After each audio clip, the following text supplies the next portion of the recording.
Happy Halloween, you're watching Monster Nation. That was perfect. I pledge allegiance to the flag.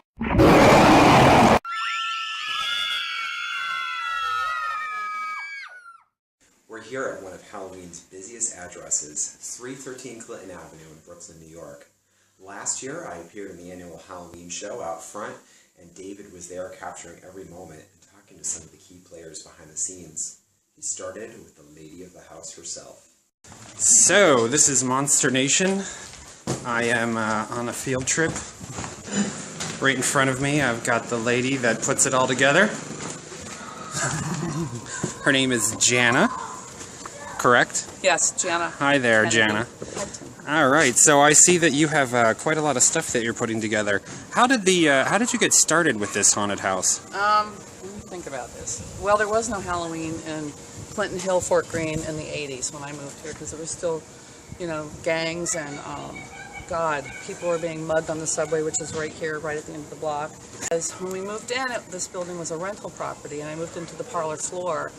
And the funny thing was that the house, after the landlord passed, just the next year, after we moved in, he passed away. And the house started, because it's painted, the paint started chipping. And underneath this house it's a brownstone. And if you know anything about painting brownstones, the paint, when it suffocates the brick, it starts to really cause chunks to fall off and it peels. And so it coined the phrase, the Haunted Mansion, by the late 80s, early 90s. So I guess it was 94, exactly 20 years ago, when two college friends of mine and I had decided to throw a party, actually. And as part of the party decor, we put 3 skeletons out on the house. We lit the house with pan lights, all different gels. It was really pretty. I actually have a photograph of it. So these are just some of the photos that she has associated with past productions.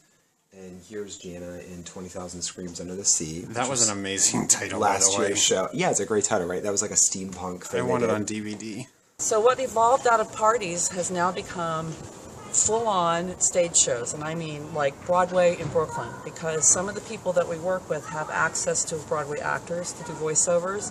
So the recordings that Claudia makes is with some of her friends who are Broadway actors, and so some of us have gotten to mouth the words to her script and sing the songs that were sung by people like the Phantom of the Opera. So it's, these people are on Broadway, and it's so exciting. So over the years, the people have stumbled upon the house, and I usually have stoop sales, and that's how I've met a lot of the Halloween people that are now part of the core crew, Justin included. And it's been an honor and a thrill to have these people with all their talents come on board. It's amazing how we've tag teamed each other too, and I think what's great about it is we find out that people have more than one skill set. And here's a shot of the vampire from the vampire opera. Nestle. Yep. Yeah, isn't that kind of funny? I like that. Well, what's it like being up there on stage?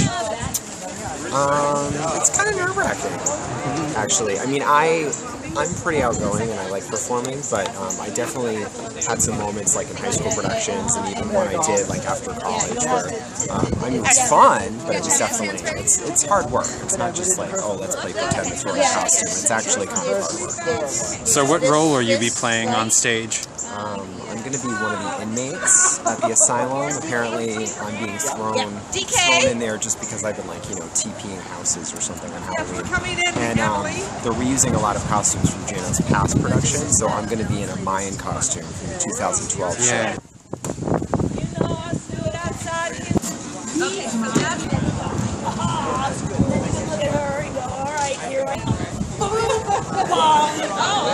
And as the years went on, and people contacted the news media, and Time Out Kids got a hold of us, that's when the crowds went from like, 100 to 500 to 1,000 to 5,000.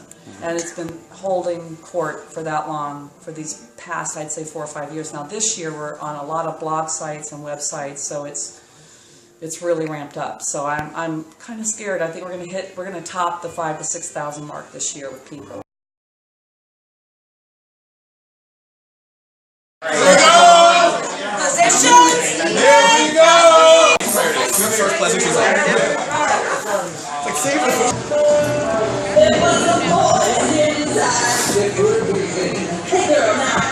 Right. Show us your tits. Who are you supposed to be? I am an insane silent patient that is a fish. A fish? Yes. What kind of fish? Not really sure. An insane fish. Never fear. With a little work and a little motivation, you will take Harold's place at my side. I said, get to work! So you're kind of the star of the show here. Well, there's a few stars of the show. I think. Yeah, but I mean, you bring all the gusto there. How did it feel being up there this year? It was scary. The first show was really scary because we only had one rehearsal. And that was terrifying because I'm used to having a lot of rehearsals. Now, I'm sorry, go ahead, finish. No, so anyway, but the second one was really fun. Okay. You're accustomed to better production values, probably. Now, what was it like for you doing that is your voiceover they play on the tape, Yeah. right? Okay, so what's that process like?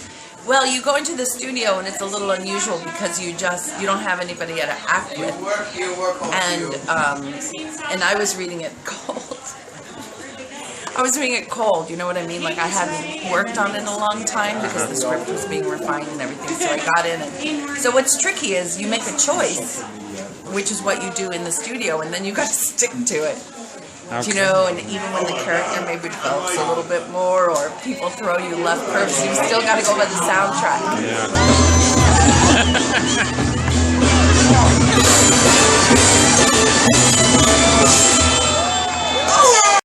Okay, how long did it take you to get into costume there? This? Well, it took me, like, since I've already worn this costume, it took me, like, 10 minutes. And then the head on, it took about 15. How are you keeping that bone on your lip there? We have, like, this glue stuff, and it's, like, attaching to our skin. Is that a chicken bone or a human bone? I really don't know. Did you get to eat the person it was attached to? Yeah. Okay.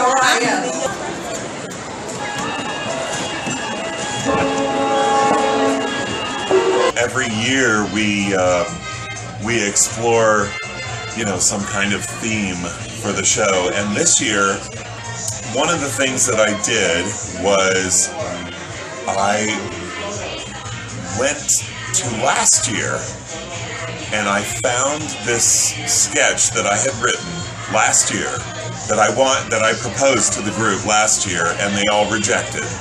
It's the classic bit where somebody's like walking and then somebody's duplicating their steps, and then they're walking again and they duplicate the steps, and then they do a step ball change. And then the person, in the shadows does a step ball change, and then they go, okay. Bow. The person does the bow. Anyway, long story, even more painful. Started from that sketch, and the rest of the show, I kid you not, came out of that one sketch. So how did you get cast in the role as insane inmate? Janna said, do you want a part this year? And I said, yeah. And she said, okay, you can be Elvis or Jack Sparrow. I thought Jack Sparrow would be fun. All right, so what is it about pirates that appeal to you? Oh, I don't know. I just, I didn't have enough swagger for Elvis, I didn't think I could pull that off. So, plus I like to get into all the make frantic. Yeah, what was your favorite part of the show tonight now that everything's kind of done and over? I love costume makeup and that stuff, so that's really fun for me, just like the preparation and like figuring all that out, and when you put the hat and the wig and everything on, it kind of pulls it together, and then just the anticipation like before each show starting, and just getting ready to do another one. It's fun.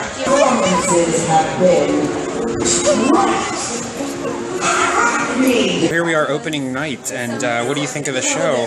The show's great. I think it's brilliant. I think with Matt's set and Claudia's direction and Andrew's words and songs and all these guys are doing a great job. Hey guys, thanks for watching, and remember that the horror continues at 313 Clinton Avenue on Halloween night. Be sure to come by and check out their new show, Malice in Underland, and be sure to subscribe to Monster Nation.